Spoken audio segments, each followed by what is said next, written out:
besar Muhammad sallallahu alaihi wasallam beserta keluarga, sahabat dan pengikutnya hingga hari akhir. Amin ya rabbal alamin. Jamaah sekalian yang dirahmati Allah, dengan izin Allah kembali kita bertemu, bermuajahah, bertatap muka di tempat yang mulia, tiada lain dalam rangka menjalankan salah satu kewajiban kita sebagai umat Islam, yaitu thalabul ilmi. Mudah-mudahan setiap langkah kita dicatat sebagai amal soleh. Mudah-mudahan duduknya kita di sini menjadi kafarah penghapus dari dosa-dosa kita, dan mudah-mudahan dengan keberkahan pengajian ini Allah kabulkan segala hajat dan keinginan kita. Amin ya rabbal alamin.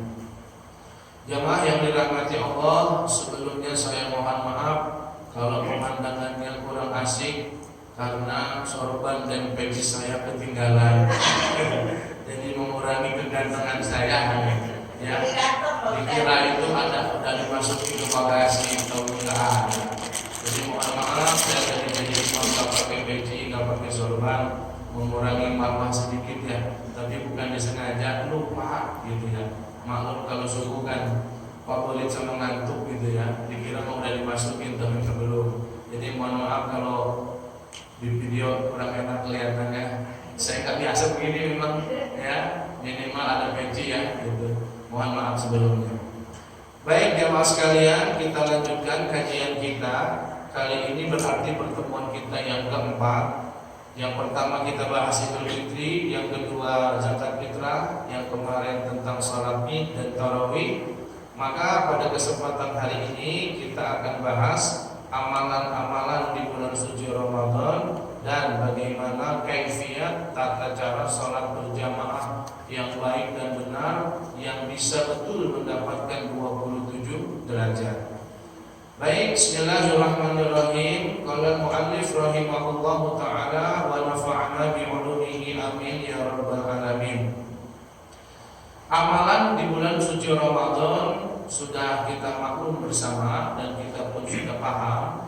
Yang pasti dan pasti adalah puasa Ramadan dengan fikih yang jelas sudah kita jelaskan di pertemuan yang pertama. Yang kedua, amalan yang paling masyhur di bulan Ramadan adalah sholat tarawih. Juga sudah kita bahas kaifiatnya pada pertemuan yang lalu. Yang ketiga, amalan di bulan Ramadan adalah memperbanyak baca Al-Quran. Karena memang Ramadan adalah bulan diturunkan Al-Quran. Syahrul Ramadan, syahrul unzila fihil Quran. Bahkan sebagian ulama berpendapat bahwa Quran itu turunnya malam 17 Ramadan, yang kita kenal dengan istilah malam nuzulul Quran. Maka membaca Al-Quran di bulan Ramadan tentu pahalanya sangatlah besar. Jangankan di bulan Ramadan, di bulan biasa pun membaca Al-Quran itu pahalanya gede. Nabi kita bersabda, man qara'a harfan min kitabillah, barang siapa yang membaca satu huruf saja dalam Al-Quran, falahu hasanatun, dia akan mendapatkan satu kebaikan atau satu pahala. Wal hasanatu bi asyri amsalihha, yang satu kebaikan ini dikalikan 10, berarti satu huruf pahalanya 10. La aqulu alif lam mim harfun, tidaklah alif lam mim disebut satu huruf, bukan. Walakin al alifu harfun, wal lamu harfun, wa mim harfun. Tapi alif satu huruf, lam satu huruf, mim satu huruf.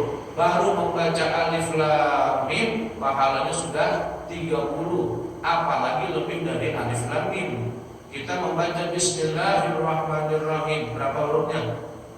Berapa huruf bismillah? 19. Baru baca bismillahirrahmanirrahim 19 huruf kalikan 10, 190. Itu baru bismillahnya, belum ayat yang kita bacanya. Semakin banyak semakin besar pahala kita. Hanya saja kaidah membaca ini banyak istilah. Ada yang menyebut baca Quran dengan istilah tilawah, ada yang membaca Quran dengan istilah qiraah, ada yang membaca dengan istilah tadarus. Semua ini intinya membaca. Cuman kalau baca Quran yang disebut dengan qiraah, Kalau baca qiraah baca aja biasa. Mau paham, enggak paham, pahala tetap dapat. Itu namanya qiraah. Mau paham, enggak wajib paham. Karena untuk bisa mencapai kepahaman proses, enggak ujug-ujug. Pokoknya mau baca Quran, mau paham enggak paham dapat pahala. Tadi Nabi bilang alif lam mim 3 huruf. Berarti kalikan 10, 30 itu di bulan biasa. Kalau Ramadan, wah dilipat gandakan lagi. Saya mau tanya hadirin, ada nggak yang paham makna alif lam mim? Ada yang paham? Kalau kita baca tafsir, nggak ada yang berani menafsirkan alif lam mim. Pasti kalau kita baca alif lam mim, para mufassir di situ menyebutnya wallahu a'lam bimuradi. Hanya Allah yang paham maksudnya. Oleh karena itu baca Quran paham nggak paham pahala tetap dapat. Apalagi paham kan gitu. Nggak paham pun tetap dapat pahala. Karena alif lam mim nggak ada yang tahu maknanya. Tapi kata Nabi alif lam mim itu 30 pahala. Ini dalilnya, paham nggak paham bacaan tetap dapat pahala. Yang kedua, baca Quran disebut dengan tilawah. Nah, kalau tilawah membaca Quran dengan lagu, dengan nada. Dari mulai nada yang paling rendah bayati, naik lagi terus ya rosyika, hijab, jawab, ziharkah dan sebagainya. Itu para qori biasanya. Kalau saya nggak bisa jadi qori, saya nggak pernah belajar qiraat. Jadi kalau saya diundang untuk baca Quran dengan tilawah, insya Allah nggak enakan. Memang bukan paknya, gitu. Karena bukan ahlinya. Itu tilawah. Nah, ada yang membaca Quran dengan istilah tadarus. Ini tadarus umum di masyarakat. Sebetulnya makna tadarus lebih luas. Tadarus diambil dari kata darsun, artinya pelajaran. Sebetulnya tadarus itu mempelajari Al-Quran. Baca seayat, pahami maknanya. Itu tadarus. Biasanya kalau tadarus harus sama guru. Gak bisa kita pahami sendiri. Gak bisa memahami Quran hanya dari terjemahan. Gak bisa. Harus pakai tafsir. Itu tadarus sebetulnya. Cuma di masyarakat cuma pinjam istilah. Disebutnya tadarus bacanya ngerong gitu ya sampai habis. Ada target biasanya ya, sebulan hatam atau sebulan berapa kali hatam. Tapi kalau makna tadarus sebetulnya mempelajari Al-Quran. Baca satu ayat maknanya apa, dipelajari, ditadaburi sebetulnya. Cuma di masyarakat cuma istilah doang tadarus. Bacanya mah qiraat, tadarus, apa baca lah gitu. Target pokoknya sebulan hatam, sebulan 3 kali hatam dan seterusnya. Kemudian di bulan Ramadan juga kita ada amalan yaitu memperbanyak sedekah. Nabi kita bersabda, "Afdhalus shadaqah shadaqatun fi Ramadan." Sedekah yang afdal sedekah di bulan Ramadan. Maka kata Nabi, bulan Ramadan itu adalah syahrul muasah, bulannya berbagi. Karena pahala pasti dilipat gandakan. Maka jangan aneh kalau banyak yang sedekah di Ramadan. Memang begitulah anjurannya, sedekah yang afdal di Ramadan. Yang kelima yaitu i'tikaf. I'tikaf itu berarti berada di masjid. I'tikaf nggak bisa di rumah. I'tikaf harus di masjid. Biasanya Nabi dan para istri-istrinya i'tikaf di masjid di bulan Ramadan itu biasanya 10 hari terakhir menjemput Lailatul Qadar.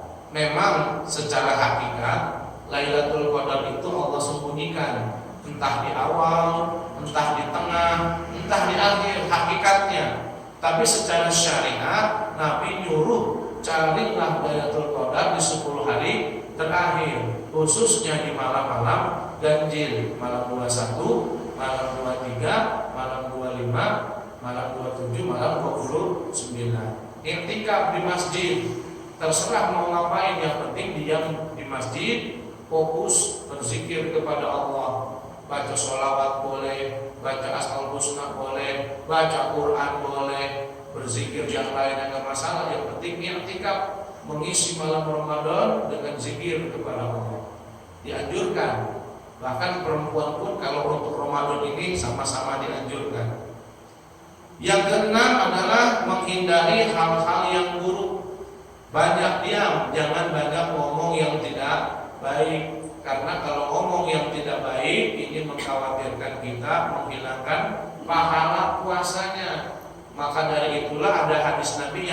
berkata, naumus shaimin ibadatun. Tidurnya orang yang puasa ibadah. Ini bukan berarti dimaknai benar tidur terus. Dari sholat subuh tidur, bangun zuhur tidur lagi, asar sholat tidur lagi, bangun buka. Enggak begitu. Maksudnya daripada kita keluar rumah, banyak hal-hal yang mengkhawatirkan puasa kita jadi hilang pahala, mending tidur aja gitu maksudnya. Diam artinya. Sebab diamnya orang yang puasa itu pahala. Jadi hindari hal-hal yang tidak baik daripada membatalkan puasa, pahalanya mendingan di rumah diam tidur gitu maksudnya.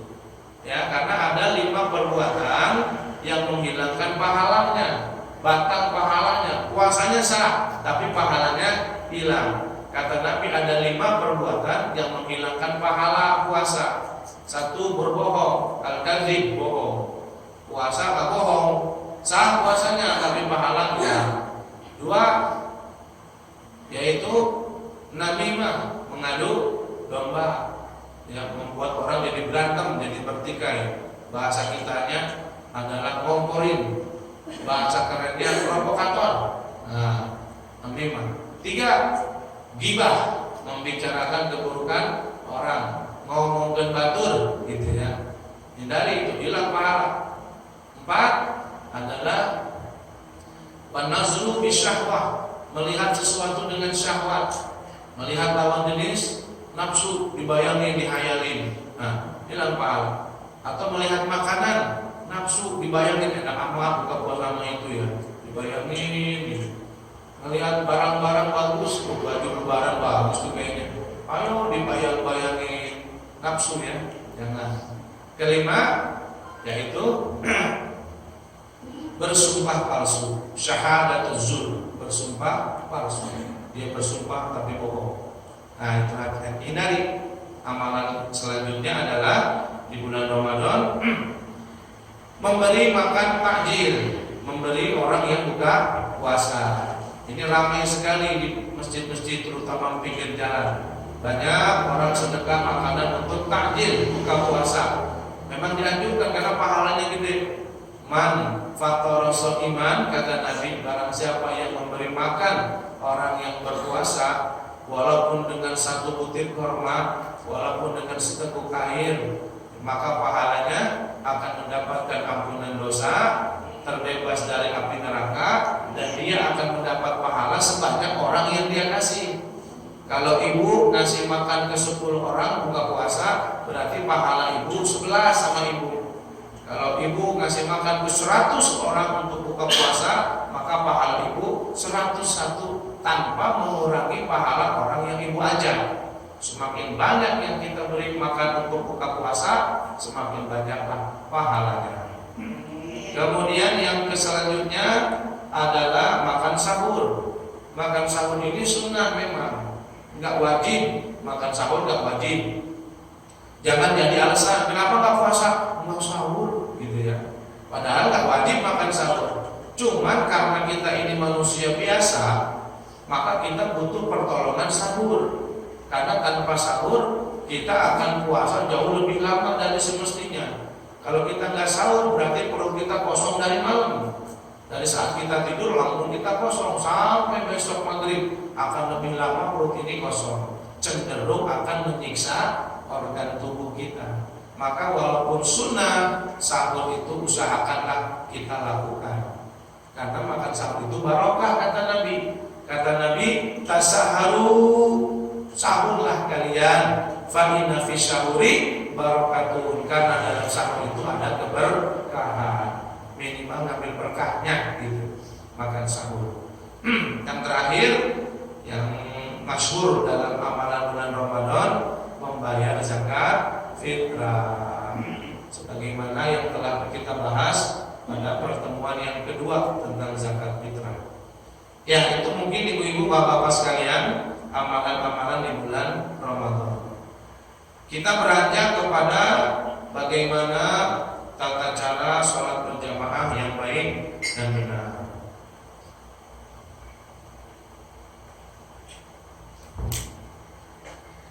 Karena kita ini di masjid, pasti sholat kita berjamaah.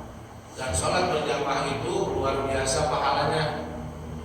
Nabi kita bersabda, sholatul jamaah afdalu min sholatil fardh. Sholat berjamaah afdal, lebih utama daripada sholat sendirian. Bisab'in wa isrina darajah, karena akan mendapatkan 27 derajat.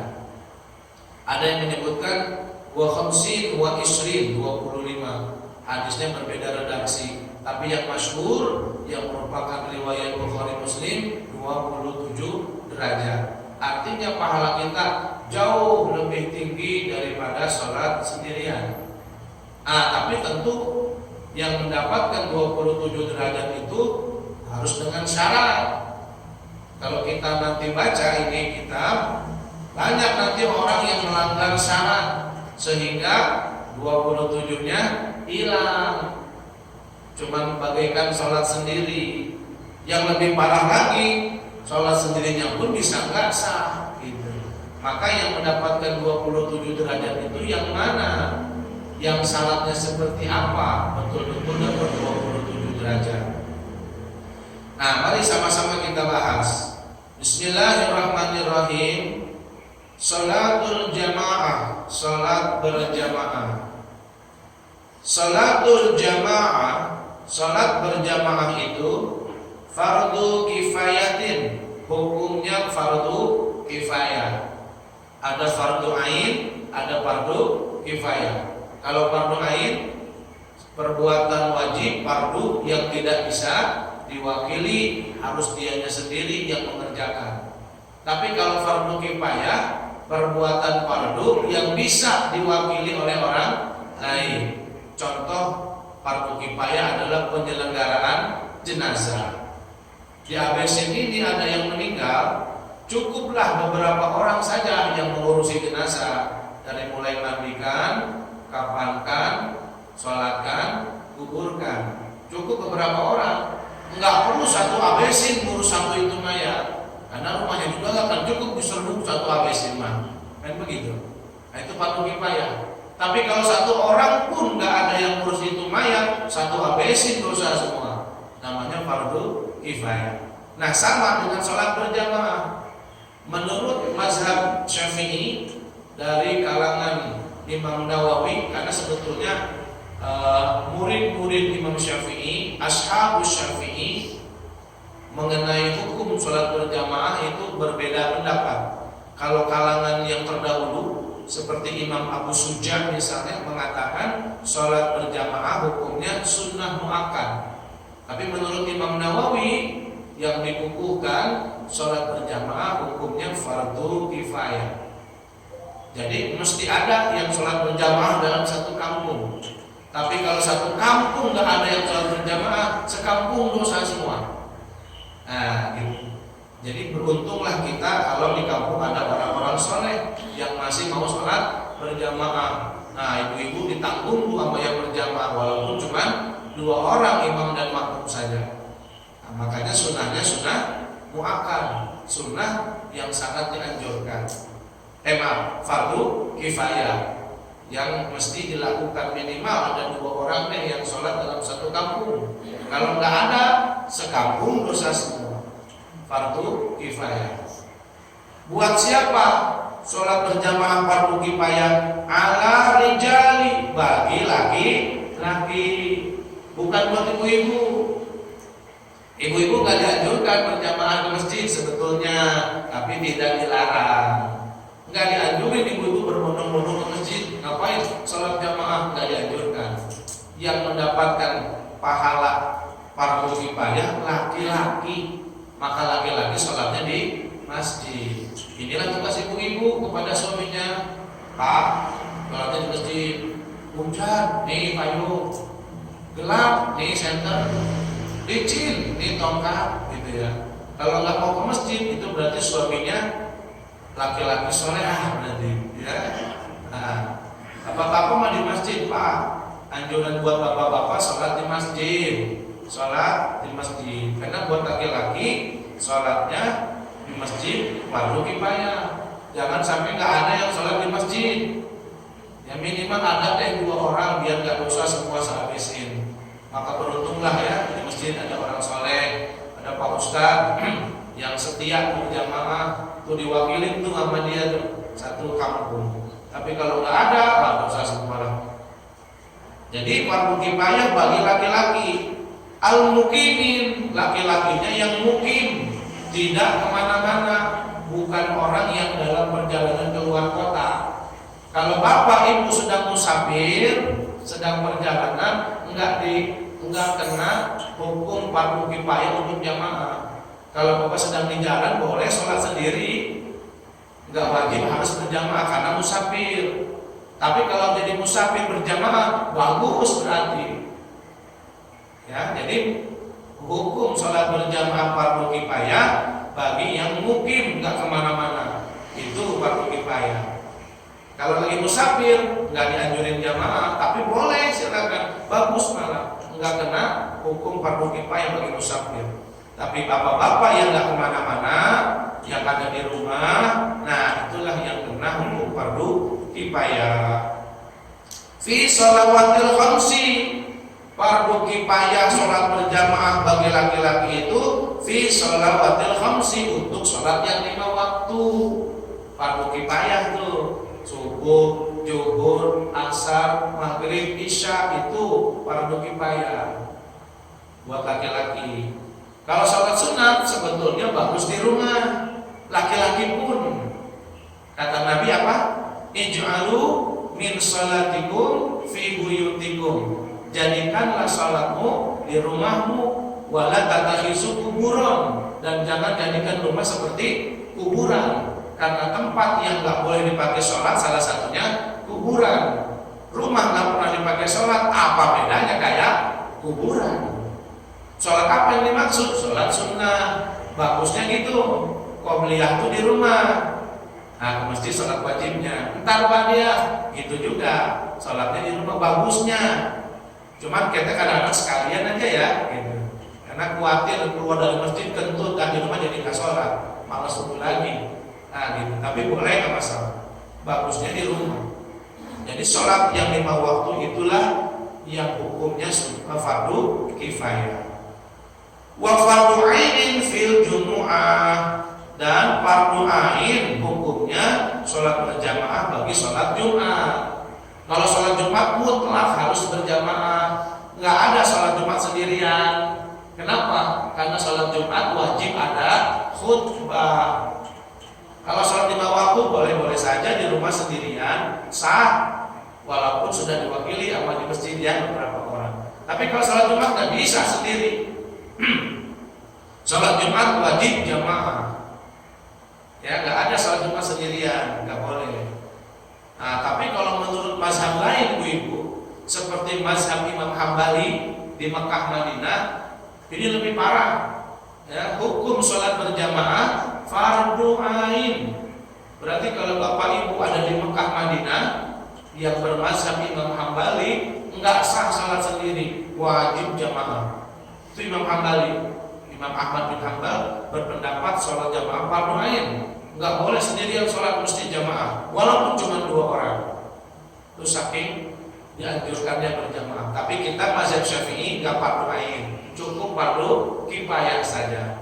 Di masjid ada beberapa orang yang sholat sudah diwakili oleh dia, lebih banyak lebih bagus gitu. Itu dari segi hukumnya. Nah sekarang bagaimana syaratnya agar jamaahnya itu dianggap sah? Ma yus'aratu 'alal makmum, syarat orang itu dianggap sah jadi makmum, artinya sah berjamaahnya. Ini baru sah jamaahnya ya, belum tentu dapat yang 27-nya, baru sah berjamaahnya dulu. Yang pertama, syarat menjadi makmum adalah an-yawiyal iqtidah, harus niat mengikuti, atau bahasa gampangnya harus niat jadi makmum. Mesti menyertakan kata makmuman. Usolli fardhu subhi raka'ataini mustaqbilal qiblati makmuman lillahi ta'ala. Kalau tidak niat makmuman, enggak sah berjamaahnya. Harus pakai kata makmuman. Dalam hati, oh ya Allah, aku niat sholat fardu subuh jadi makmum. Itu. Kalau nggak ada niat makmumat, nggak niat menjadi makmum, tidak sah jamaahnya. Maka dia harus mengulangi sholatnya. Nggak niat makmum soalnya tadi. Gitu. Yang kedua, syaratnya dia sah menjadi makmum, alla yataqaddama 'ala imamihi fil makani. Posisinya tidak boleh di depan imam, harus di belakang imam. Nah, jadi posisinya imam mesti di depan, tidak boleh dia lebih depan daripada imamnya. Sudah pasti ya. Nah, kalau sholatnya cuma berdua, makmum jaraknya nggak usah terlalu jauh ke belakang, cukup hanya satu telapak kaki aja bedanya. Gitu, supaya ada beda mana imam, mana makmum. Itu posisinya. Boleh saya pinjam santri ke depan mau praktek? Ini salah posisi begini kalau cuma berdua. Hanya beda satu telapak kaki saja. Nah, begini. Ini kalau posisi cuma berdua, laki-laki. Jangan terlalu jauh di sini. Ini posisi salah karena cuma berdua. Kalau berdua di sini saja cukup. Kalau berjamaahnya sama istri perempuan, posisinya di sebelah kiri agak menjauh. Nah, sama istri belah sini. Di mana nanti suatu saat anak laki-lakinya mau ikut, tinggal masuk sini. Kalau sama istrinya, jadi istri bukan di sini, kalau istri sebelah kiri. Nah, menjauh sedikit kalau istri perempuan ya. Nah, di mana nanti ada anaknya mau ikutan, tinggal ke situ. Nah, posisinya mesti di belakang, jangan terlalu jauh. Gitu. Kalau datang lagi makmum selanjutnya, gimana? Posisinya dia datang ke tengah, pinjam lagi santri boleh? Maaf deh, pinjam siapa? Pinjam satu. Sebentar. Iya sih. Gak apa-apa, pinjam. Nah ya. Ini sih. Nah, ini ceritanya ada berdua imamnya, imam sama makmum. Nah, coba sikap sholat gimana sholat? Sholat sedekah. Nah, ini kan sudah sholat nih, datanglah makmum selanjutnya. Ketika dia datang, nah, keraskan takbirnya dulu. Boleh rapat di sini. Allahu Akbar. Maksudnya kasih tahu dia. Nah, kalau sudah tahu, mundur bareng-bareng. Satu. Nah, itu caranya. Atau bisa juga dengan cara kedua, dia tetap di sini, kita agak sedikit lebih keras. Allahu Akbar. Maksudnya kasih tahu dia, mundur. Nah, begitu. Bisa dengan cara ketiga, dia tetap datang ke sini. Allahu Akbar. Mundur bareng-bareng. Nah, di tengah. Nah, gitu. Itu untuk memberitahu ada yang datang. Nggak ada yang colek-colek begini. Nah, coba bisa sebentar. Ini lagi sendiri. Kita datang mau jamaah ya. Ini kebiasaan kita gini kan. Ya, tepuk pundak. Jadi sebetulnya kaidah ini salah. Untuk memberitahu kita mau berjamaah sama dia, mau menjadikan dia sebagai imam, nggak perlu ditepuk. Nggak perlu. Kita datang aja ke sebelahnya, kerasin takbir kita sedikit. Allahu Akbar. Dia tahu bahwa dia akan dijadikan imam. Kalau dia sholatnya sendiri dari awal, boleh merubah niat jadi imam. Aku niat menjadi imam. Kalau dari awal sendiri sholatnya. Kalau dia jadi masbuk, di masbuk kan berdiri lagi nih ya. Masbuk di imam udah beres, karena dia kurang 2 rakaat tambah lagi. Datangi kita jamaah terlambat. Kebetulan ada yang sholat jamaah, nggak apa-apa langsung tempel. Allahu Akbar. Nggak usah merubah niat tadi jadi imam, sebab dia dari awal sudah berjamaah. Terus kaidah yang tepuk-tepuk itu bagaimana? Posisinya bukan begitu. Untuk nepuk-nepuk itu bukan ngasih tahu untuk berjamaah, untuk ngasih tahu tolong temenin saya di belakang. Nih, ini ceritanya makmum semua. Makmum ya sampai sana penuh. Saya baru datang. Nah, ini penuh ke sana. Kalau saya sholat di sini sendirian, ke sini kosong, saya kalau sampai assalamualaikum tetap sendiri, sampai assalamualaikum nggak ada temannya, sini kosong, jamaah saya sah, tapi 27-nya hilang. Kalau dari saya takbir sampai salam nggak ada teman, itulah sunnah menepuk yang depan, memberitahu tolong temenin saya, gitu. Nah, kita caranya jangan tepuk dulu, salah, takbir dulu, masuk ke sholat dulu, tempel dulu. Nah, saya mau ngasih tahu dia nih. Allahu Akbar.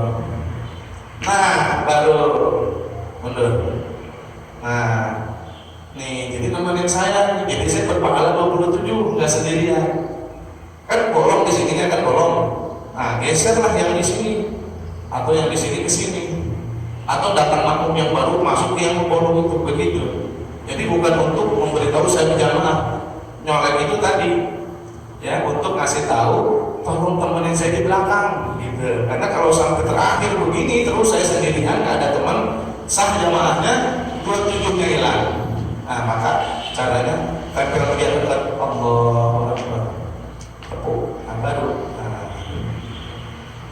Nah, cuman mundurnya jangan kayak dia nih, mundurnya jangan kayak begitu ya. Lihat deh, nih, kaki nggak boleh lebih dari 3 kali. Kalau ini batal sholat, karena yang membatalkan sholat 3 kali gerakan berturut-turut. Ya, jadi kalau mau mundur diputus dulu, 1.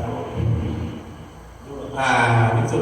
Jangan begini, berapa langkah? Ya, mau sampai belakang mundur nggak akan batal, asal diputus. Jadi 1 terus jatuhnya, 1, terus aja 1 ini. Tapi kalau nggak gini, ini berapa banyak tuh? Batal. Itu mau ngambil sarapan, gitu ya, batal. Nah, begitu posisinya. Cara menepuk bukan ngasih tahu mau jamaah, cukup aja tempel. Allahu Akbar, dia pengen jamaah, saya udah ngerti, udah. Kalau dia sendiri, rubah dia jadi imam. Kalau dia jadi masbuk, nggak usah dia jadi imam lagi, karena dia udah jamaah apa yang depan, gitu ya. Nah, yang kedua, ada yang suka begini. Nah, kita duduk sama-sama, duduk. Nah, kita duduk sholat. Nah, ya, ini sama-sama terlambat. Imamnya kita datangnya bareng nih, saya sama dia bareng. Imam beres, Assalamualaikum warahmatullah, Assalamualaikum warahmatullah. Kan saya kurang ya, bangun ya, Allah. Ada yang suka begini, mundur dikit. Ada yang suka gitu ya. Nah, menjadikan dia imam maksudnya. Makruh kalau begitu. Gak boleh, udah aja biasa kan kita udah berjamaah sama imam di depan. Kenapa harus mundur lagi menjadikan dia imam? Ada yang suka begitu. Nggak ada itu. Kalaupun yang tadinya mestinya begini, ini bukan karena seperti tadi. Kasusnya kalau imam batal sholat, imamnya kekaru-karuan, imamnya kacau ya, dia lupa tahiyat awal, imamnya langsung berdiri masuk rakaat 3. Imamnya malah turun lagi tahiyat awal, batal kan tuh imam. Nah, kamu jangan ikut batal, boleh. Nah, ini baru jadikan dia imam. Nah, itu kasusnya. Kalau dari awal bareng-bareng nggak ada mundur lagi gini jadikan dia imam. Kan kita sudah bermakmum sama imam di depan, gitu ya. Nah, insyaallah. Terima kasih. Yang ketiga ya. Yang ketiga, al-ya'lama bil intiqalati imamihi walau fi wasiqatin. Mengetahui pergerakan imam. Jadi sholat berjamaah yang sah, makmum mesti tahu gerakan imam. Oh, sudah ruku, oh sudah iktidal, oh sudah sujud. Harus tahu. Kalau sampai nggak tahu imam sedang sujud apa ruku yang nggak tahu, nggak sah sudah. Makmum mesti tahu. Makanya untuk tahu itu bisa dengan melihat langsung, berarti saf yang depan jelas melihat imam, saf belakangnya melihat makmum di depannya, gitu. Terus sampai ke belakang. Atau kalau ibu-ibu tidak terlihat karena pakai hijab, maka lewat suara. Allahu Akbar, sami Allahu liman hamidah. Nah, tahu pergerakan. Tapi kalau masalah ini agak mudah ya, karena sekarang imam dilengkapi mikrofon, jadi bisa tahu lah. Kalau nggak ada mikrofon boleh disambungin oleh yang namanya mubalik. Mubalik itu penyambung suara. Allahu Akbar, Allahu Akbar, mubalik. Sami Allahu liman hamidah, Rabbana walakal hamd. Itu namanya mubalik. Boleh dengan perantara dia. Itu kalau jamaahnya banyak membeludak. Kalau cuma satu set ngapain pakai mubalik? Satu set kelihatan kan. Dan mubalik ini kalau dia ikut sholat, ketika dia menyambungkan suara itu dengan niat menyampaikan suara saja, batal sholatnya. Si mubalik harus niatnya zikir. Allahu Akbar, Allahu Akbar. Jangan niat tok menyampaikan suara, dia harus niat zikir. Kalau dia hanya menyambungkan suara, batal sholatnya karena menambah bacaan sholat. Sama ketika sholat berjamaah, imam salah. Kalau makmum mengucapkan subhanallah dengan tujuan menegur imam, batal sholatnya. Karena bacaan subhanallah sebetulnya bukan untuk menegur imam, tapi dalam rangka berzikir. Dengan zikirnya itu imam sadar kalau dia salah. Jadi niatnya jangan menegur imam, zikir. Imam salah nih, subhanallah kata makmum, jangan niat menegur, niatnya zikir. Kalau niatnya menegur imam, batal dia, karena menambah bacaan sholat. Nah, itu namanya mubalik. Dan mubalik tadi, si penyambung suara boleh posisinya nggak sholat, boleh. Anak kecil misalnya ya, dia pakai mikrofon aja menyambung Allahu Akbar, Allahu Akbar, kata anak kecil itu boleh. Nggak mesti orangnya ikut sholat, mubalik. Nah, bisa. Jadi syarat yang ketiga, agar dia betul mendapatkan sah jamaahnya, harus paham dan tahu pergerakan imam.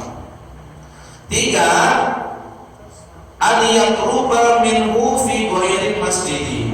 Harus dekat dengan imam kalau posisinya di luar masjid. Nah, maksudnya kalau mau bludak jamaah sampai keluar, jarak ujung masjid dengan makmum di luar masjid itu nggak boleh terlalu jauh. Berapa maksimal jaraknya? 300 zira. 300 zira itu 150 meter kurang lebih. Misalnya ini belum ya jalannya sampai sana, nggak ada rumah ceritanya, penuh jamaah. Nah, dari pintu belakang, sakter belakang itu dengan yang di luar masjid, jarak itu 150 meter paling panjang. Syukur-syukur dekat aja. Ya, misalnya di depan masjid itu ada solokan, ya nggak masalah, karena solokan nggak ada 150 meter lebarnya kan, boleh. Tapi kalau sudah lewat dari 150 meter nggak sah. Ada yang nanya ke saya, Pak Ustadz, sah nggak sholat berjamaah imamnya di TV? Sholat berjamaah imamnya di TV, dia setel Istiqlal, dia sholat jadi makmum. Sah nggak? Itu namanya istirahat. Ya, kalau nggak ada itu nggak sah. Banyak posisi masjid nggak pas. Pas sholat id, sholat idul fitri ada ya, gelar sampai keluar nggak ngerti cara pasang karpet. Ya, nah makanya pintu itu membagus di depan. Kalau pun mau gitu ya, supaya ngegelar itu bisa jadi luas. Di tengah begini, yang sah cuma ke sana, yang pintu ke sini nggak sah. Boleh kan di kelas itu? Di kelas itu boleh nggak? Kelas santri di kelas bisa, tapi yang pintu itu Pak, pintu kelas belakang tuh. Kalau yang pintu tengah, ininya kan di sini posisi. Boleh. Jadi yang penting pintunya buka, pintunya buka. Pintu ditutup begini, nggak sah. Gelar karena di situ, karena ruangannya ber-AC, tutup pintu, ya nggak sah yang di luar jadinya. Gitu ya. Nah, gitu. Jadi harus ada istirahat penyambungnya antara dia dengan imam. Kalau nggak begitu, nggak sah jamaahnya. Kalau jamaahnya nggak sah, apalagi pahalanya tuh pasti nggak dapet, kan gitu ya. Nah, itu perhatikan tuh posisi-posisi makmum dengan imam. Kalau dalam masjid bebas, nggak masalah di masjid Bang. Ya, jadi lantai 2 pun sama, harus terbuka pintunya yang menuju ke tangga. Dari tangga ke dalam pun pintunya terbuka, nggak boleh ditutup. Kalau nggak ada, kalau ditutup tidak sah jamaahnya, karena adanya penghalang. Kan ini kaca Pak Ustaz, bisa lihat gerakannya. Ini babnya bukan bab lihat gerakan imam, tapi penyambungnya nggak ada. Kan nggak mungkin kita imam nabrak kaca, gitu ya. Harus lewat pintu pastinya. Nah dibuka. Itu. Nah, Allah yasbiqahu aw yata'akhkhara anhu bi ruknaini fi'laini bila uzrin. Enggak boleh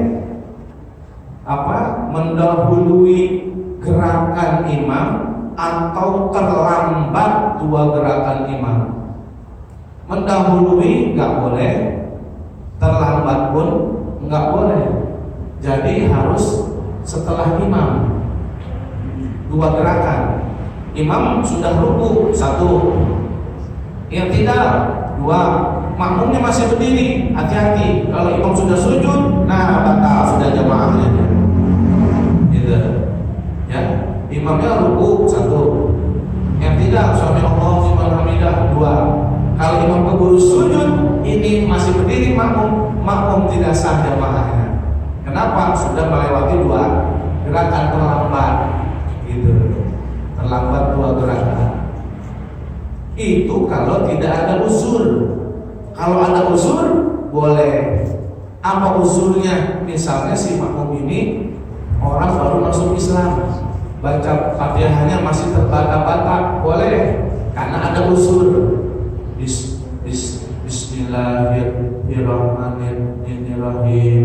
Alhamdulillahirabbil. Nggak apa-apa. Imam sudah sujud, biarin. Yang penting imam jangan keburu masuk rakaat kedua, masih boleh. Dengan syarat memang ada uzur. Atau lupa, imamnya hafiz, baca Quran enakeun, menghayati larut dalam bacaan imam asik. Begitu imamnya Allahu Akbar, lupa sebelum Fatihah. Nah tetap dia harus menghabiskan Fatihahnya. Jadi makmum itu bagi 2. Ada makmum muwafiq, ada makmum masbuk. Kalau masbuk muwafiq adalah makmum yang keburu bacaan Fatihah, muwafiq namanya.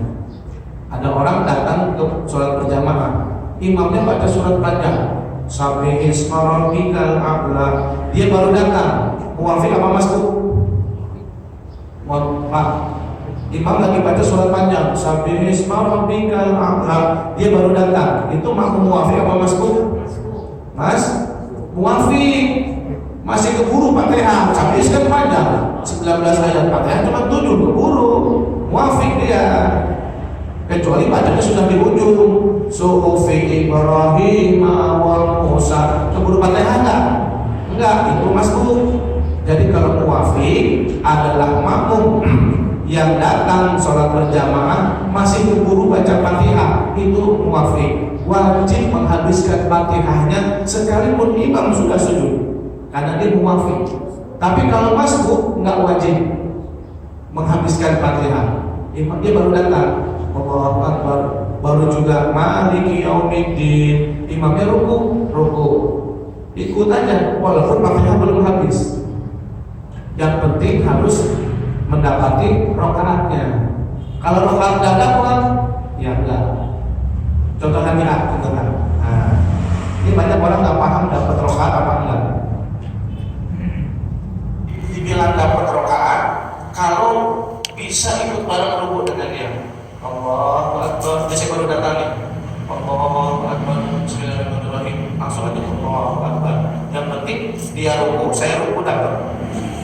Tapi kalau begini posisinya bangun. Nggak dapat nih, udah keburu bangun, saya baru sujud, nggak dapat. Mau sedikit yang penting bareng dengan dia imamnya ruku. Bangun dulu. Lam yalid wa lam yulad wa lam yakul lahu kufuwan ahad. Allah. Minimal saya dapat. Dia ruku walaupun beberapa detik doang, bangun sama Allah. Dapat rakaatnya. Tapi kalau ada kayak tadi ruku, bangun. Allah, nggak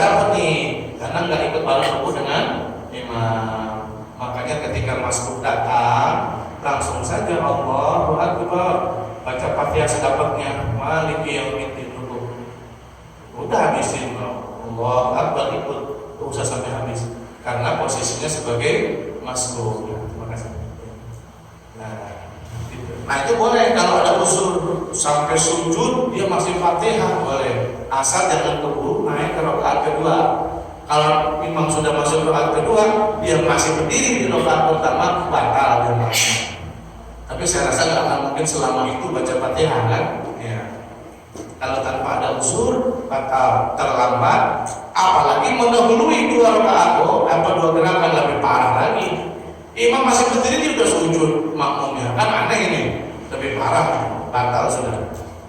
Nah, yang ke berapa? 7 ya. Allah yasbiqo, janganlah mendahului aw yuqarina imamahu fi takbiratul ihram. Takbiratul ihramnya jangan bareng, apalagi mendahului. Biarkan imam dulu. Usolli fardhu subhi raka'ataini mustaqbilal qiblati imaman lillahi ta'ala, Allahu akbar, baru makmum. Jangan bareng. Imam baru itu Allah, dia Allah juga.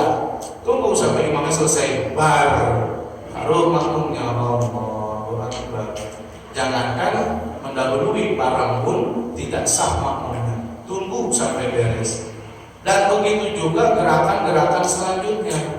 Tunggu sampai Allahu akbar, baru gerak. Sami Allahu liman hamidah, baru bangun. Jangan baru Allah dia udah gerak, jadi bareng gerakannya. Bareng dalam gerakan makruh, dan makruhnya membuat hilang 27 derajatnya. Jangan bareng Pak, itu membuat sia-sia 27. Jamaahnya sah, tapi 27-nya hilang. Kenapa? Bareng sih. Harusnya sesudah. Baru bergerak, jangan bareng dengan imam. Nah begitu. Kemudian yang ke-8, an yuwafiqahu fi sunanin tabsuhu mukhalafatu fiha kata syahudil awal wa sujud syahwi. Nah, akan menjadi sah makmum kalau makmum itu tahu bahwa imam melanggar sunnah-sunnah sholat dan wajib ikut sujud syahwi. Begini maksudnya Pak. Kalau imam lupa tahiyat awal, maka imam berdiri kan. Makmum nggak boleh tahiyat sendirian. Biarin si imam lupa, saya imam nggak lupa, ingat ayo tahiyat awal sendirian. Nggak boleh. Imam bukan buat diselisih, ikutin. Nggak apa-apa, imam salah ikut bangun aja. Cuman kita berzikir ya, subhanallah. Bukan yang tegur, wah imam lupa nih, subhanallah. Ikut salah aja sama imam, biarin. Sebetulnya tahiyat awal sunnah, bukan wajib. Nah nanti di akhir sebelum salam sujud syahwi bareng-bareng. Imam sujud syahwi, makmum pun sujud. Jangan begini, saya makan ingat nggak sujud syahwi, saya mah nggak gitu. Bareng-bareng sama imam sujud syahwi. Jangan dilawan imam, imamnya lupa. Ayo dia sendirian, atau ya imam berdiri dia duduk sendiri, nggak boleh. Nggak apa-apa, ikut salah aja. Nggak salah sebenarnya, mah cuma lupa. Kan nggak wajib tahiyat awal. Nah nanti bareng-bareng di akhir dengan sujud syahwi. Nah yang terakhir, yang ketiga, yang ke-9, syarat menjadi makmum adalah tidak meyakini an la ya'taqida wujuba an la ya'taqida wujuba i'adati 'alal imam. Tidak meyakini dia harus mengulangi sholat. Kalau dalam hati dia begini, wah ini kayaknya nggak benar nih imam. Saya mau ngulangin sholat tadi di rumah. Batal udah jamaah. Karena dia berkeyakinan ingin mengulangi sholatnya karena dianggap nggak benar, nggak sah imam sholat berjamaah. Nah itulah 9 syarat jamaahnya dianggap sah. Belum masalah 27. Ya, nah ada beberapa hal yang membatalkan 27 pahala. Satu tadi yang saya bilang, gerakannya bareng sama imam. Jangan tunggu bareng dulu, Allahu akbar baru liman hamidah baru bangun. Makanya itu kalau di Mekah kan ada mubaliknya ya. Allahu Akbar, Allahu Akbar. Nah, kita tuh bareng sama dia tuh. Itu barengnya Sami Allahu liman hamidah. Rabbana walakal hamd. Kita barengnya sama dia. Jadi imam dulu baru dia. Jangan bareng. Kalau bareng 27-nya tekor. 2. Yang membatalkan pahala 27-nya tadi yang saya bilang. Dia sholat di belakang sendirian tanpa teman. Sampai assalamualaikum dia sendiri, gak ada temannya kanan kiri. Hilang 27-nya. Makanya caranya kayak tadi, colek yang depan supaya temannya di belakang. Cuman masalahnya gak semua ngerti. Dicolek itu kan ya malah pikirannya bercanda, maksudnya kita temenin. Ada pasarnya juga bingung. Saya juga kadang-kadang kejebak gitu ya. Jadi masku, ini depan bocah semua nih. Saya mau juga ngerti percuma lah, ya. Daripada saya pikir rusak sholat orang yang sudah lah, engkau maha tahu. Harusnya begitu, tepuk temenin. Cuman nggak paham. Pikirannya bercanda, padahal kita temenin, itu maksudnya. Ya, tuh 2 ya, hilang pahala 27 karena sholat di belakang sendirian. 3, pembatal sholat berjamaah adalah jarak antara satu dengan lainnya. Maka sholat ala COVID-19 hanya sah jamaahnya, 27-nya tekor. Kenapa? Jarak semeter, COVID, corona. Ya kan? Sah jamaahnya 27 tekor. Kenapa? Jarak. Sholat di masjid gak karu-karuan. Di depan ada, di tengah ada, di pojok ada, enggak berjajar sahnya, sah jamaahnya. Tapi 27 hilang. Di masjid lantai 1 masih bisa Pak orang. Naik ke lantai 2, sah jamaahnya 27-nya hilang. Kenapa? Jaraknya. Kecuali lantai 1 penuh, naik ke atas bisa oke. Ini lantai 1 masih kosong melompong, dia naik ke atas. 27-nya tekor. Sama sah jamaahnya. Karena dalam satu masjid adrok-adrokan, sini bertiga, sono 2, situ 1 nyempil, sini 1 nyempil, sah, tapi 27-nya hilang. Nah, maka rapatkan sah. Itulah tugasnya imam sebelum sholat, luruskan sah. Jangan sampai ini kanan kiri kita bisa keselan masuk 1. Yang gak rapat-rapat juga, gak ekstrim, kaki orang dikejar-kejar. Kan ada juga yang ngejar kaki. Ayo kaki orang dipepet terus. Akhirnya sholat itu jadinya enggak. Ya kan, lurus kaki orang belum rapat. Terus jadi begini kan, ya Allah. Begini, ngejar kaki. Dia gak gitu juga. Yang penting ini gak bisa kemasukan 1 orang gitu. Kalau terlalu rapat pun susah beberapa gimana. Rapat. Susah dia sholat. Ya kan? Kejepit, susah. Yang gak gitu juga maksudnya. Ya itu. Kemudian yang membuat hilangnya pahala 27, jarak imam dengan makmum terlalu jauh.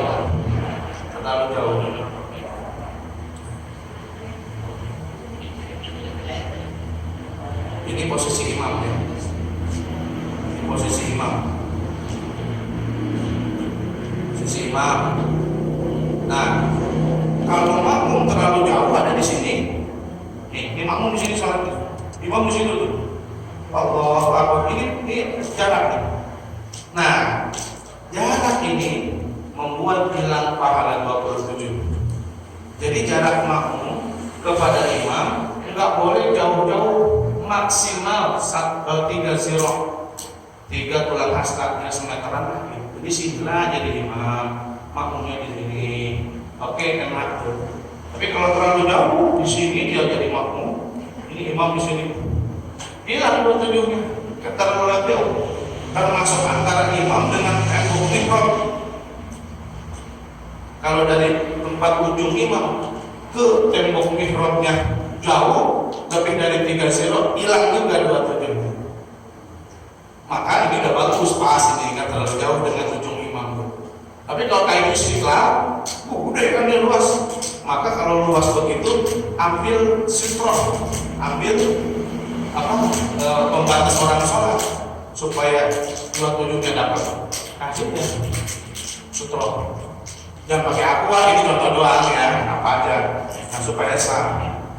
Nah, atau kursi, geserin kursi ke depan supaya dua-duanya dapat. Kalau jarak imam sampai tembok ini jauh banget, ya, dua-duanya hilang. Jadi harus peletakan sedangkannya pas gitu ya. Itu yang membuat 27 pahalanya hilang. Maka diperhatikan ketika kita sholat jamaah jangan sampai menjadi sia-sia. Ya, jangan sampai datang ke masjid pengen 27 sah aja enggak, boro-boro 27. Hati-hati. Nah, sedikit karena ada sejadah ya Pak ya. Kita jadi imam, tolong pengurus jangan membuat sejadah imam terlalu tebal. Jangan pakai sejadah yang dalamnya pusat itu ya. Kenapa? Akan membuat sujudnya tidak sempurna imam. Bicara sah, sah, tapi sempurna enggak. Kenapa? Antara tempat sujud ada spasi ketahan pusatnya itu. Jadi apa? Agak lembab.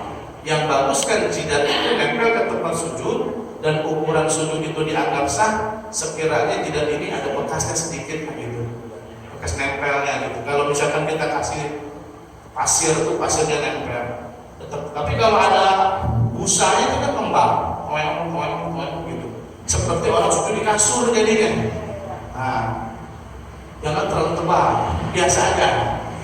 Termasuk meninggikan tempat imam. Meninggikan ini agak tinggi sedikit Pak ya. Nah, harusnya imam dengan makmum sejajar, selantai, enggak tinggi. Ya, ada 4 pendapat. Pendapat pertama makruh. Kemakruhan ini membuat 27 hilang. Kedua, dianggap makruh kalau tingginya sejengkal, baru makruh. Yang ketiga, makruh kalau kita susah pegang imam, saking tingginya imam. Lebih dari semeter berarti. Nah yang keempat, sunnah justru kalau meninggikan tempat imam dengan maksud ngajarin makmum yang belum bisa sholat berjamaah. Boleh ditinggi supaya yang belakang tuh kelihatan, oh ini sholat berjamaah itu. Nah, maka kalau bisa nggak usah dibongkar Pak, jangan Pak ya, biarin nggak apa-apa. Karena nggak tahu tadinya ya, nah, jangan apa-apa lah, biarin. Kita niatkan saja meninggikan sedikit tempat imam ini buat ngajarin makmum di belakang gitu saja. Ada juga pendapat yang boleh, tapi 3 pendapat mengatakan makruh dan kemakruhannya lah yang membuat 27 derajat ya dapat gitu. Terakhir, sebagai penutup sholat berjamaah, man tasihu berwatu bihim. Siapa orang yang sah kita jadikan imam? Siapa yang boleh jadi imam? Gitu. Kita mau sholat jamaah nih, kepada siapa kita harus bermakmum? Gitu. Tasihul berwatu bikuli man tasihu sholatuhu. Sah kita bermakmum kepada orang yang kita anggap sah sholatnya. Ibu-ibu akan dianggap sah sholatnya kalau ibu-ibu tadi menganggap sholat saya sah. Kalau ibu memandang saya sholatnya sah, maka ibu-ibu jadi makmum sah. Kita sama-sama dapat berjamaah. Tapi kalau ada makmum menganggap imam sholatnya tidak sah, maka tidak boleh dia bermakmum kepadanya. Itu orang itu amat sholatnya ya. Bacaannya gitu. Gerakannya kok nggak sempurna. Itu kok auratnya kebuka sedikit. Nggak sah tuh, jangan bermakmum pada dia. Nah itu kaidahnya al-ibratu bil i'tiqad bil makmum. Kaidahnya begitu. Al-ibratu bil i'tiqad bil makmum. Siapa yang dianggap sah oleh makmum, maka dia sah dijadikan imam. Tapi kalau makmum sendiri ragu sama dia, salatnya jangan bermakmum kepada dia. Nah makanya hati-hati, jangan sampai jadi imam itu yang dibenci oleh makmum. Maka imam itu adalah hasil pilihan, hasil kesepakatan, hasil print and properties bahasa gaulnya ya. Sehingga makmum itu ridho. Karena kalau jadi makmum, kalau jadi imam yang dibenci oleh makmum, sholat si imam itu makruh. jadi imam, dia dibenci oleh makmum. Dibenci bukan urusan sentimen Pak ya, bukan urusan sentimen pribadi, dibenci karena kualitas sholatnya nggak benar. Makmum nggak ridho, ya dia imamnya, dalam hati cuma normal tuh makmum, ya dia lagi jadi imam. Itu si imam makruh tuh. Bahkan kalau kita baca hadis nggak diterima sholat imam, kenapa? Dibenci makmum. Maka yang boleh kita jadikan imam yang menurut kita sholat biasa gitu. Tapi kalau kita ragu kepada dia, jangan bermakmum. Lah kalau kejebak bagaimana? Posisinya kejebak, kita nggak tahu imam itu bagaimana. Misalkan kita mampir suatu tempat, jamaah ada kesempatan ini, Allahu Akbar, wah nggak taunya imamnya nggak karuan, bacaan nggak jelas, gerakan nggak sempurna, kejebak kan? Menurut kita dia sholatnya tidak sah. Ya sudah, karena udah kejebak, langsung saja niat mufarraqah. Ya Allah, aku niat mufarraqah. Artinya aku niat memisahkan diri dari jamaah. Dia sholat sendiri walaupun gerakan bareng, nggak apa-apa. Karena menurut kita sholatnya udah hancur nih imam sholatnya. Menurut kita nggak sah kan? Udah aja, aku niat mufarraqah. Walaupun gerakan bareng, jangan rusak jamaah. Nggak ekstrim juga kan? Wah benar keluar dari jamaah nggak gitu. Wah niat mufarraqah aja. Karena kejebak dari awal memang nggak tahu dia gimana. Tapi kalau dari awal sudah tahu, nah gitu Pak ya. Jangan ekstrim juga. Wah imamnya dia. Kita tahu nih gayanya begitu jadi imam, bacaannya begitu, apa? Tapi bagaimana di masyarakat? Utamakan persatuan. Jangan ekstrim juga. Wah imamnya dia mah enggak. Langsung dia mufarraqah enggak.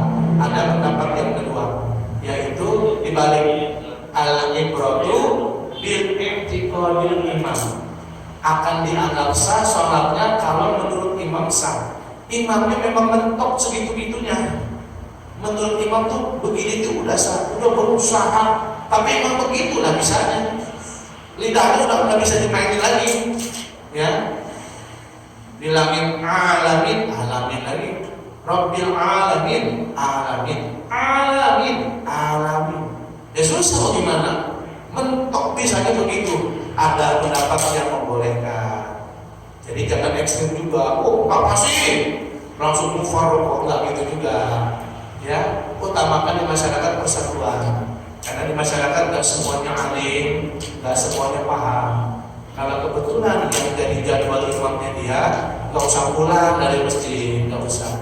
Cukup aja ambil pendapat yang kedua, keyakinannya menurut imam, al-ibratu bil i'tiqadil imam. Tapi yang afdal yang pertama tadi, al-ibratu bil i'tiqadil makmum. Yang menurut makmum sah. Tapi kalau imam itu mentok bisa, asal kesalahannya tidak merubah makna. Tapi kalau kesalahannya merubah makna, oh kacau, jangan bermakmum. An'amtu dia baca, harusnya kan an'amta, siratal ladzina an'am, dia bacanya siratal ladzina an'amtu alaihim. Itu salah berubah makna tuh. Jangan itu kesalahannya fatal, merubah makna. Gitu ya. Jadi siapa sih yang boleh jadi imam? Yang menurut kita sholatnya sah. Ukuran sah itu dia paham ilmu fikih. Idealnya memang imam itu dua, faqih dan qori. Ya, sudahlah dia bacaannya bagus, qori, dan dia paham fikih bagus. Itu idealnya. Tapi jangan juga mengukur imam hanya dari bacaannya toh. Asal bacaannya bagus imam nih. Tapi bisa jadi kan seorang qori nggak paham fikih. Dia qori Pak, bacaannya bagus, cuma pakai peci sampai sini. Sehingga dia sujud tidaknya kehalangan peci. Dalam peci sah enggak? Enggak. Jadi kalau sholat dia salah sujud ada, enggak boleh kehalangan. Dia bacaan bagus, di telapak kakinya tencoklas. Wudunya gimana tuh kehalangan tencoklas? Sah enggak? Dia qori, belepotan cat sininya. Wudunya gimana tuh? Nah, ada kan? Jadi menilai imam enggak melulu dari bacaan toh, harus semua. Ya qori, ya fahmi. Minimal yang mendekati deh. Nah, minimal di antara kita di masjid kan adalah yang lebih sedikit unggul, nggak apa-apa silakan. Ya, kalau imamnya kurang, makmumnya kurang, ya sudah kurang semua. Tapi Allah terima. Tapi andai kata dia seorang qori, imamnya kurang pas, buat qori nggak sah. Buat qori, karena qori tahu bacaan benernya. Nah, gitu ya. Ada qori nih ikut sholat di sini, memandang imam kurang bagus, buat qori nggak sah, buat dia sendiri. Tapi kalau imamnya orang awam, makmumnya pun awam, sudah sah semuanya, apa-apa. Tapi kalau ada qori yang ikut sholat, memandang bacaan imam tidak sah, buat dia nggak sah. Saya pernah suatu ketika, maaf ya, bukan berarti saya mengeneralkan, enggak. Ada salah satu habib muda, habib yang masih muda, mimpin sholat maghrib. Nah, ketika itu saya diundang acara, imamnya habib yang masih muda. Ternyata begitu dia baca Fatihah, menurut saya imamnya nggak bagus, hancur bacaannya. Letot nggak jelas. Langsung saya lihat mufarraqah. Kenapa? Menurut saya dia sholatnya nggak pas, nggak sah itu, karena kacau balau. Rumah bilangnya nggak benar, bacanya nggak benar. Ya sudah, saya lihat mufarraqah. Karena saya kejebak, nggak tahu bakal begitu. Nah, boleh, gitu ya. Jadi yang jadi imam adalah orang yang menurut kita sah. Terakhir, siapa yang makruh jadi imam makruh? Sama sah, cuman makruh ya. Man tukrahu qudwatu bihim, tukrahu sholatu khalfa man yakrahuhu aksaru qawmin. Nah, yang tadi makruh sholat di belakang imam yang dibenci oleh makmum. Yang tadi imamnya dibenci makmum, makmum tidak ridho dipimpin sama dia, makruh menjadikan dia sebagai imam. Dua, wa khalfu sabiyi, sholat di belakang anak kecil, imamnya anak kecil, makruh. Walaupun sah menurut Imam Syafi'i, kalau anak yang usianya udah mumayyiz 7 tahun ke atas, dia ngerti sholat, bacaannya bagus, ngerti fikih sholat lah ya, fikih wudunya paham, najis dia udah paham, jadi imam sholat walaupun usianya 7 tahun sah. Imam Syafi'i, imamnya anak kecil, tapi anak kecil ini santri beneran, walaupun 7 tahun ngerti fikih sholat, ngerti najis, ngerti wudu, sholatnya sah, tidak sah jadi makmum di belakangnya, gitu. Tapi kalau anak kecil ini hanya bagus bacaan toh, karena sekolahnya sekolah tahfidz, tapi fikih sholat belum ngerti, najis belum paham, urusan wudu belum ngerti juga, kita sholat di belakangnya makruh, gitu.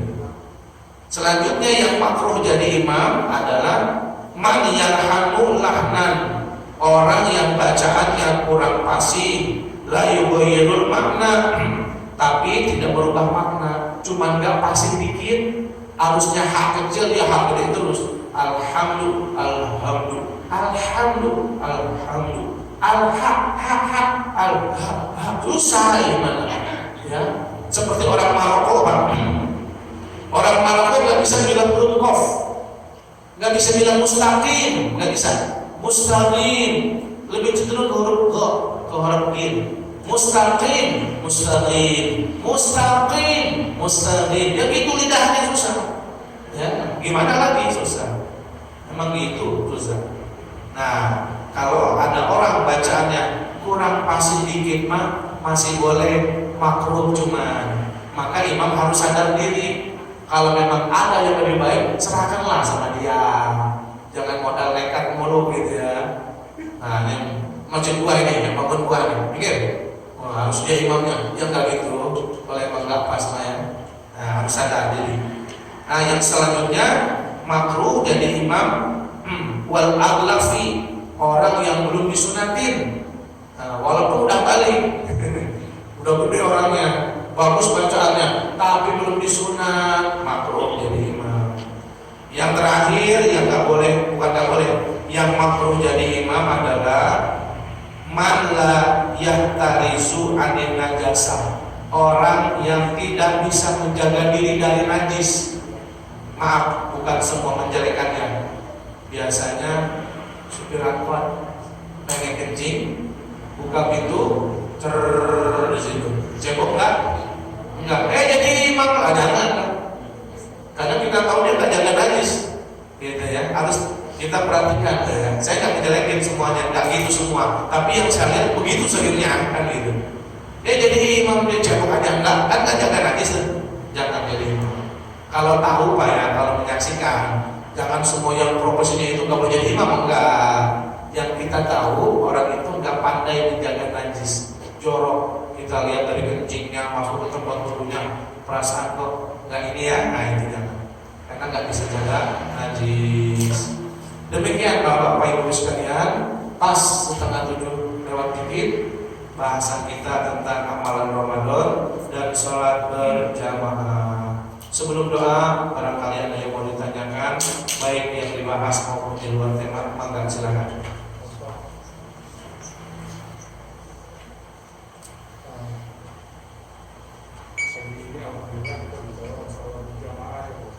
Ya, sholat berjamaah ya, pagi ini ya.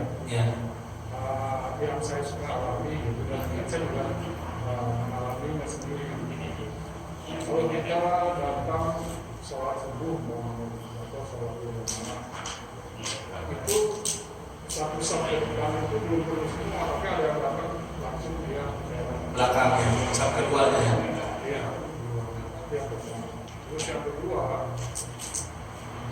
sholat harus di belakang imam supaya kita tuh bisa mencapai imam tepatnya gitu ya. Iya. Itu berlaku hanya di Indonesia atau di tempat lain boleh. Karena mungkin kalau nanti seperti di Mekah itu orang sampai juga keluar gitu. Iya. Itu bahkan juga masuk dalam hal seperti itu. Iya. Terus yang ketiga, kalau kita datang, kita sedang bersafir datang ke masjid, pada saat itu kita lihat ada yang sholat, kita mengimami dia. Gitu. Mengimami? Iya, kita bermakmum pada dia. Bermakmum pada dia.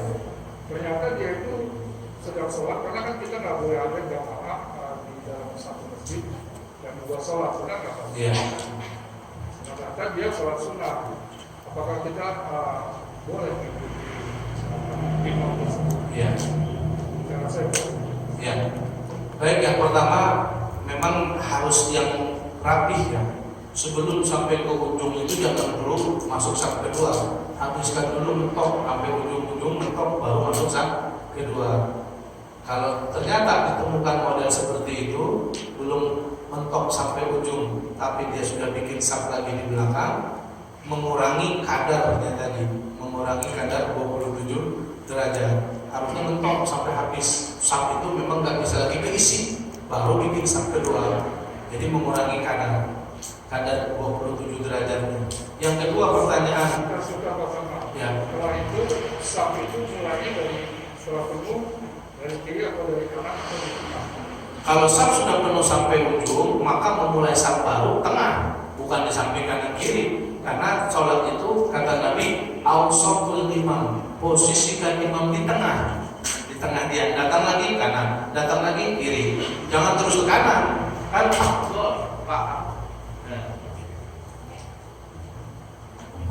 Saf yang paling jadi favorit itu depan sebelah kanan. Bukan berarti terus ke kanan ke kiri kosong, tetap jadikan imam di tengah. Datang lagi kanan, datang lagi kiri, datang lagi kanan, terus langsung jadi imam tetap di tengah. Harusnya begitu. Tapi kalau posisi kayak tadi belum mentok sampai ujung udah bikin saf yang kedua, mengurangi pahala yang 27-nya. Pertanyaan kedua, untuk tadi posisinya kita harus bisa menjangkau imam, itu dalam mazhab Imam Syafi'i dan mazhab yang lain pun. Kalau kita bicara konteks Masjidil Haram, sholat sampai keluar-luar, tapi pintu tetap terbuka, itu masalahnya. Tetap itu menjadi istirahatnya, nggak ada pintu ditutup, kan begitu. Ya, mau lantai berapapun, dia pintu untuk penyambung itu selalu terbuka, nggak ada yang ditutup. Maka sama-sama saja, mau di tempat manapun, kaidah makmum harus bisa menjangkau imam, itu tetap berlaku. Apalagi yang memegang mazhab Imam Syafi'i. Nah yang ketiga, ketika kita tadi datang ke satu tempat, kita ingin sholat berjamaah. Kebetulan jamaahnya udah beres gitu ya. Ada satu orang lagi sholat, kita ingin ikut model kayak tadi, sah-sah saja. Sekalipun dia lagi sholat sunat Pak. Misalnya ini orang lagi sholat Ba'diyah, misal kita baru datang, kita kira dia lagi sholat zuhur kan. Nah kita ikut kayak tadi di belakangnya, Allahu Akbar, sholat kita tetap sah, jamaahnya dapat, karena kita tidak tahu dia sedang sholat sunnah, jamaahnya tetap sah. Yang nggak boleh ada dua jamaah itu berbarengan, imam di depan sedang jamaah, dia buat baru jamaah di situ, nah itu yang nggak boleh. Tapi setelah jamaah utamanya selesai, bikin sholat lagi setelah itu ya mangga, nggak masalah. Yang dilarang itu berbarengan, imam jamaah di sini sudah mulai, dia bikin di situ belakang jamaah lagi, barang ada dua jamaah dalam satu tempat, itu yang nggak boleh. Tapi kalau udah beres mah yang depan selesai ya udah boleh. Kita tepuk orang, ya walaupun itu cara yang salah, yang betul kayak tadi, udah aja kita pepet, Allahu Akbar, dia tahu pengen berjamaah pasti udah. Nah, kalaupun ternyata dia lagi sholat ba'diyah, kita niatnya dulu sah sholatnya, dapat 27 karena kita niat jamaah, sementara tidak tahu kalau dia sedang sholat sunnah. Kecuali sholat sunnahnya yang beda kaifiah, misalnya dia sedang sholat tasbih atau dia sedang sholat gerhana yang rukunya ada 2 kali, kita bermakmum pada dia, itu yang nggak sah. Tapi selama konteks sholatnya sama, nggak beda, sah-sah saja, boleh. Begitu. Satu lagi itu Pak. Mulai saya punya. Ya. Ya. Nah, Ketika saya dari imam ternyata baca Fatihah aja nggak benar. Kedua, kadang-kadang dia membaca surat dia nggak tahu susunan surat. Rakaat pertama dia membaca Inna Anjana. ya. Rakaat kedua dia membaca Watini wajah itu, dia nggak ngerti susunan. Terbalik gitu Pak. Yang ketiga, kadang-kadang imam terlalu terburu-buru sehingga saya ketinggalan 2. Ketika saya membaca Fatihah, dia Sudah sujud. Selesai ruku langsung tidak langsung sujud. Ya. Terlalu cepat. Apakah saya tahu dia salah? Apakah saya membatalkan salat saya atau gimana hukumnya salat saya gitu? Iya. Nah, Iya. ya. Nah, itu kan sebetulnya masalah kebijaksanaan imam. Imam itu selain paham fikih harus bijaksana. Arti bijaksana, ukuran kecepatannya jangan menurut dia, tapi harus menurut standar. Standarnya itu kalau baca tasbih ya 3 kali bacanya, subhana rabbiyal azim wa bihamdi 3 kali, dan bacanya pelan-pelan, jangan sebelum gitu. Nah itu standarnya. Kalau imam sudah standar, ternyata kita telat, memang kita berarti yang lambat. Tapi kalau memang sudah imamnya di luar standar, apalagi sholat tarawih itu kan, doa. Ya tadi saya bilang masih boleh kita meneruskan sampai imam walaupun sujud. Habiskan saja Fatihah kita walaupun imam sudah sujud. Cuman si imam ini kalau memang dinilai terlalu cepat, imamnya tidak bijaksana. Tapi bicara sah, asalkan imam tidak keburu naik ke rakaat kedua. Bicara sah. Walaupun kita masih berbaris baru iya karena dulu imam sudah sami Allah, ya baru kita Allah, imam sudah sujud, nggak masalah. Teruskan aja Fatihahnya. Kalau kita sebagai makmum muwafiq, gitu. Bicara sah, mufaraqah jangan, karena masih dianggap sah. Tapi kalau cepatnya udah kelewatan, ya sampai nggak ada jarak tumakninahnya, imam rusak berarti sholat, baru dia mufaraqah. Allahu Akbar, sami Allah, itu kan nggak ada tumakninah. Tumakninah itu apa? Sukunun baina harakatain, diam sejenak di antara 2 gerakan. Kalau nggak ada tumakninahnya, rusak ini imam. Maka disitulah baru boleh dia mufarraqah. Kalau memang si imam melanggar rukun. Kalau cuma masalah cepat, tapi tumakninahnya masih dapat, masih sah, nggak usah mufarraqah. Gitu. Ya, tapi bicara sah, cuma imam kurang bijaksana. Bijak sini imamnya, kan gitu ya. Nah, maka harus bijaksana tuh, jangan ukuran dia. Perhatikan makmum, mungkin ada yang tua, mungkin ada yang muda, mungkin ada yang punya urusan. Jangan terlalu lama, ngeselin yang muda. Jangan terlalu cepat, kasihan yang tua. Jadi standar aja, gitu. Begitu mungkin Pak kira. Satu lagi Pak Jit. Sebenarnya ini masalah bacaannya. Ya. Seperti kan Pak Udin sampaikan, cuma begini. Ya maaf ya, mungkin kesalahan saya juga. Kalau sholat subuh itu kadang-kadang imamnya itu nggak ada. Imamnya nggak ada. Jadi ya ini mungkin kesalahan saya juga ya. Kan tadi persyaratan jadi imam itu bahasanya yang baik, orang yang baik. Nah, kalau nggak ada itu, kadang-kadang kita berpikir saya itu belum baik gitu mau jadi imam gitu. Itu gimana itu kok?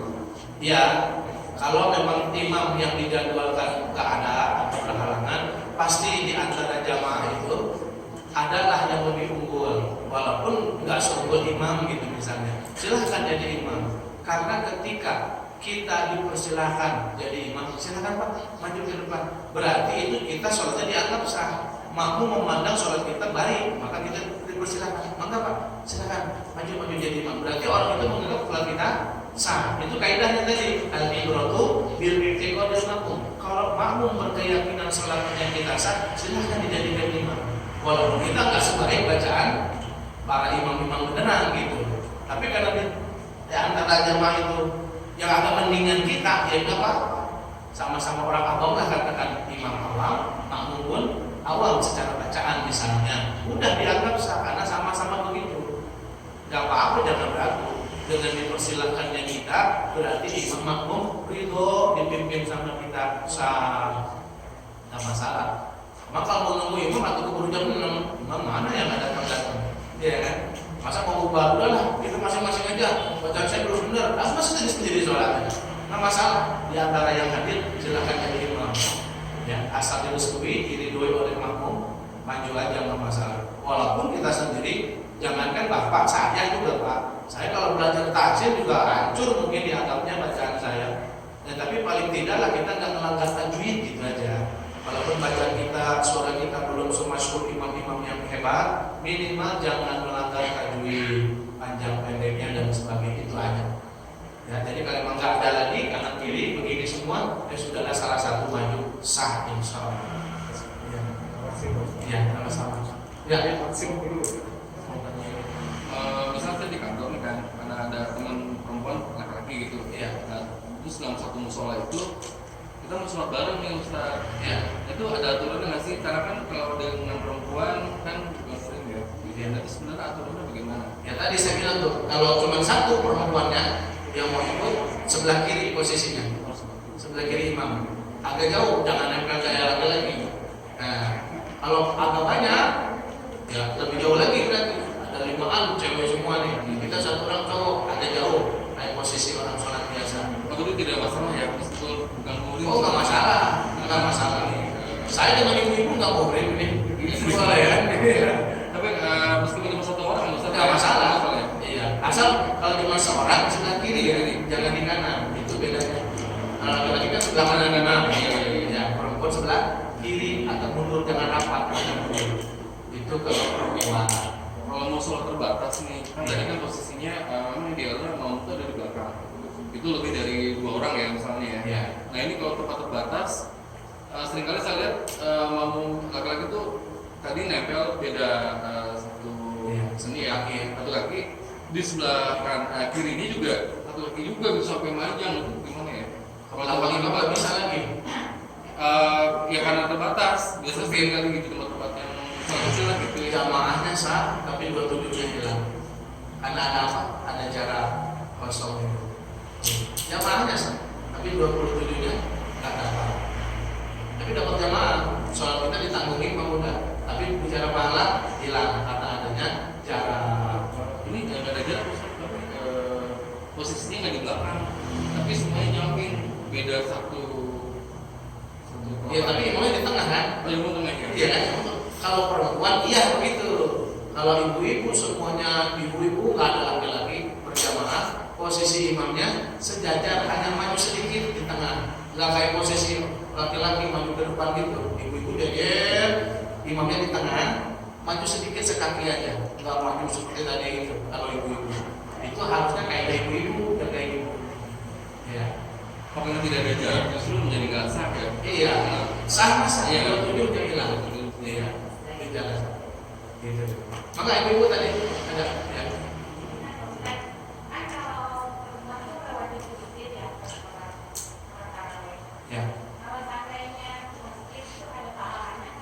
Oh iya, jangan salah pengertian perempuan tidak dianjurkan ke masjid.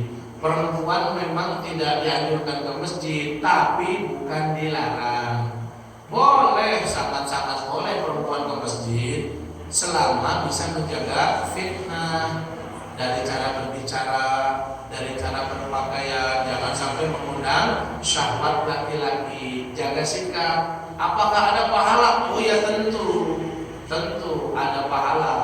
Gak mungkin Allah menyia-nyiakan ibadah seorang hamba, apalagi dengan niat tulus, selama bisa menjaga fitnah dari kaum laki-laki. Tapi kalau keberadaan perempuan di masjid malah jadi fitnah, ibu-ibunya senang dandan, senang bersolek, datang ke masjid itu cantik banget, kan fitnah buat laki-laki. Jadi niat baik, cara salah gitu. Tapi nggak dilarang. Kalau menurut saya sekarang ya, besok Ramadan kan tarawihnya jamaah, subuhnya berjamaah bagus. Cuman titip aja, jangan ada fitnah. Sopanlah dalam berpakaian, mulut jangan pecicilan. Ketika imamnya waladhdallin, perempuan nggak usah amin kencang-kencang, biarkan suara laki-laki yang amin. Ibu-ibu cukup hamzah, kedengaran sendiri aja, amin, supaya nggak ada fitnah. Nah, yang ketinggalan dalam bahasan tadi, saf, mohon diperhatikan juga posisinya ya. Kata Nabi, afdhul sufuf fil rijal awwaluha. Sebaik-baiknya saf buat laki-laki yang paling depan. Wa syarruha akhiruha, yang paling buruk saf yang paling belakang. Maka berlombalah ke saf depan, jangan ke saf belakang, karena yang baik bagi laki-laki saf depan, bagi yang buruk di belakang. Nah, kalau buat ibu-ibu beda. Wa khairus sufuf fin nisa, sebaik-baiknya saf buat perempuan akhiruha, yang paling ujung belakang. Wa syarruha awaluha, yang paling buruk saf buat ibu-ibu yang paling depan. Itu kalau tidak ada penghalang. Belum laki-laki dengan perempuan, nah itu kaidahnya. Laki-laki lebih bagus di depan, perempuan lebih bagus belakang. Paling jauh dari laki-laki itu yang paling gede kalau nggak ada penghalang. Kalau ada penghalang nih, hijab yang hijau ini kembali kepada kaidah awal, yang bagus tetap di depan, anak-anak di belakang. Jadi posisikan bapak-bapak di depan, anak-anak belakang. Ibu-ibu pun sama, kalau ada penghalang, ibu-ibu di depan, anak perempuan di belakang. Tapi kalau sholatnya kayak di lapangan SD, sholat Id, saf yang bagus buat ibu-ibu yang paling belakang. Kenapa? Enggak ada penghalang soalnya sama laki-laki. Laki-laki nengok masih bisa lihat ibu-ibu, maka yang paling bagus yang paling belakang. Jadi kembali kepada pertanyaan, insya Allah dapat pahala sebagaimana pahala sholat berjamaah selama bisa jaga fitnahnya. Gitu ya. Masih ada? Wah, berarti ini harus di sebelah kiri kan? Ya atur saja caranya. Ini kan ada hijab ya, mangga. Nah, Dia harus sebelah kiri sebaiknya ya. sebelah kiri gimana? Ibu-ibu ini harus di sebelah kiri kan? Oh iya, silakan aja. Mau di kiri mau di kanan mangga aja. Yang penting dengan laki-laki nggak kelihatan gitu, nggak kelihatan.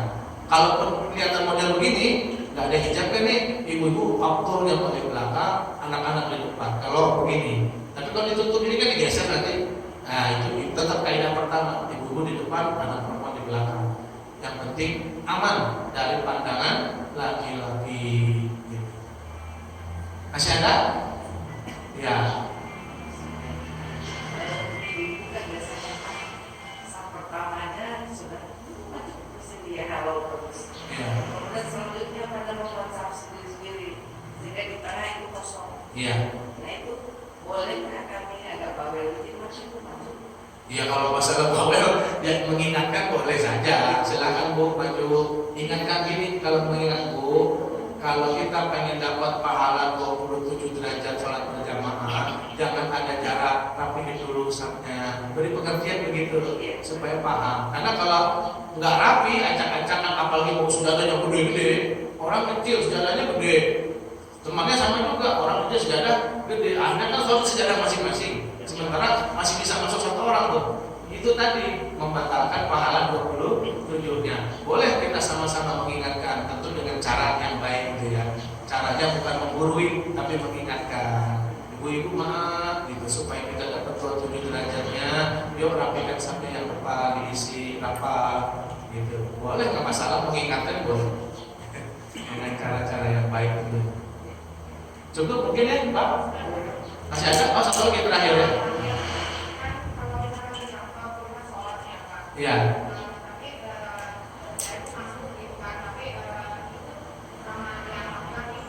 Ya. Oh, sah-sah saja.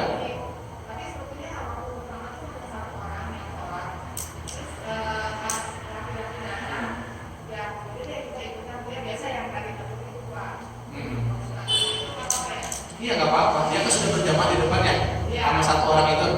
Kita ikut di belakangnya. Sah. Nggak usah ibu bilang, "Pak, saya jamaah ya." Nggak usah gitu.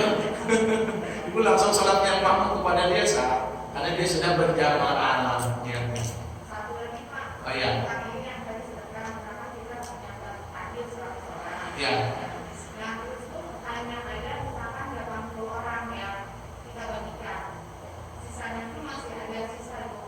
Iya. Nah, terus itu gimana kalau misalkan kan udah ada orang lagi, gimana? Akhirnya ya siapa aja silakan ambil gitu kan, daripada banjir gitu. Itu yang kita kesulitan gimana pahalanya gitu. Iya, sama saja. Jadi mau dikasih ke siapapun, mau dipasing, mau dilebihin boleh. Yang penting sisanya udah ikhlas ya. Iya, pokoknya mari saya ngasih 100 paket buka puasa, ada molek, ada kurma, ada air putih gitu kan ya. Terserah tuh mau dikasih ngambil seorang dua, ngambil seorang tiga, yang penting kita sudah sedekah makanan, maka pahalanya tetap sama sebanyak orang yang kita ajak buka. Nggak ditentukan harus kepada siapanya. Dipasang gitu ya udah masih sisa 20 kan, dan terserah 20 itu mau dikemanain, yang penting kita sedekah. Bagikan lagi ke yang sisa itu silakan ambil dua-dua aja kan. Nggak masalah, kepada siapapun is oke. Pahala tetap. Allah tidak akan pernah pasti pahala pun semakin banyak. Yang penting ikhlas. Baik, cukup bapak-bapak ibu-ibu ya. Mohon maaf waktunya sudah lewat, Pak DKM sudah lewat mau jam 7. Barangkali kalau memang ada yang diskusikan kita ngomongin setelah ini aja. Kita tutup dengan doa dulu. Menjelang bulan suci Ramadan ini, saya mohon maaf lahir dan batin. Pasti orang banyak ngomong, banyak salah. Pasti saya ada kesilapan dalam berkata. Pasti ada yang menyinggung perasaan. Oleh karena itu menghadapi bulan suci Ramadan, dari 4 pertemuan ini kita kajian sama-sama dengan saya. Sekali lagi mohon dibukakan pintu maaf yang sebesar-besarnya agar kita bisa masuk Ramadan ini dengan hati yang bersih. Sebab tidak akan mungkin manusia mendapatkan kehebatan Ramadan, mendapatkan fadilah Ramadan apabila di hati masih ada silang sengketa dengan orang lain. Jibril pernah berkata, "Ya Muhammad, man adraka syahra Ramadan, barang siapa orang masuk bulan suci Ramadan, falam yughfar lahu, belum saling memaafkan, famata, kalau dia mati, fadakhalan nar, dia akan masuk neraka, fa'abadallah, dan dia akan jauh dengan Allah." Qul ya Muhammad amin, faqultu amin. Nabi Muhammad berkata amin. Seolah-olah malaikat Jibril berdoa diamini Nabi. Orang masuk Ramadan belum maaf-maafan, kalau mati masuk neraka jauh dengan Allah, kata Nabi amin. Nah, supaya kita terhindar dari ucapan yang malaikat Jibril ini, maka yang bagus kita itu bermaafan sebelum Ramadan, supaya di Ramadan hati ini bersih, sehingga janji-janji Nabi tentang kemuliaan Ramadan bisa dapat kita raih, dari ampunan dosanya, dari kelipatan pahalanya, dari mulai yang lain-lain yang mudah-mudahan kita semua mendapatkan. Sekali lagi saya ucapkan al-afu minkum, mohon maaf lahir dan batin. Selamat menjalankan ibadah puasa, selamat bertarawih, selamat bertadarus, selamat makan syahur, selamat zakat fitrah dan lain sebagainya. Semoga Allah panjangkan umur kita, semoga Allah tetapkan nikmat sehat walafiat kita, semoga Allah luaskan dan berkahkan rezeki kita, serta Allah istiqomahkan kita dalam beramal saleh. Yang kita harapkan penghujung hidup kita mati dalam keadaan husnul khatimah. Ala hazihi niyyah wa bi kulli niyatin salihah. Al-Fatihah. A'udzu billahi